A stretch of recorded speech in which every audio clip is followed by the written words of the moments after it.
I den her video, der vil jeg fortælle dig en ting, som lykkelige par ved. Og lige om lidt, så ved du det altså også. Passer du på dig selv? Passer du måske endda lidt for godt på dig selv? Pakker du dig sådan lidt ind i sådan en usynlig dyne, for at kunne undgå at mærke kulden imellem dig og din partner? Det virker fint, ikke? Jeg holder kulden ude, sådan at pakke sig ind i en dyne. Men der er en bivirkning, og det er endda en alvorlig bivirkning. For hvis der konstant ligger en dyne mellem dig og din partner, så kan du ikke helt mærke din partner, sådan helt tæt på.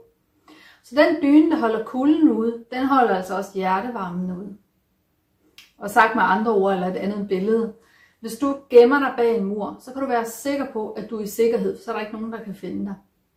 Du kan også være sikker på, at du undgår at komme i tæt kontakt med den, som står på den anden side af muren, og måske gerne vil i kontakt med dig.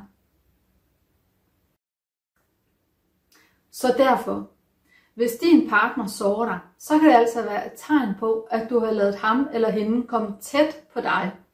Og tillykke med det.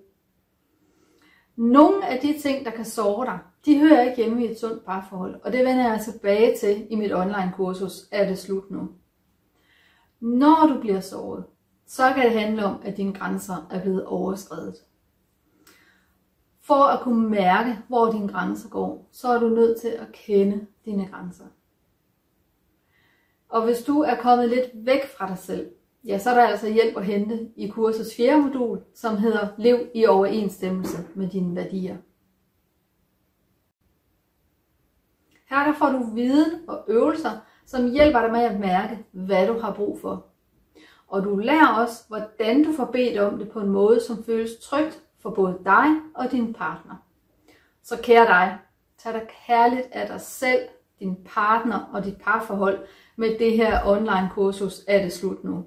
For her der får du altså redskaber til at tage dig godt af jer alle tre. God fornøjelse.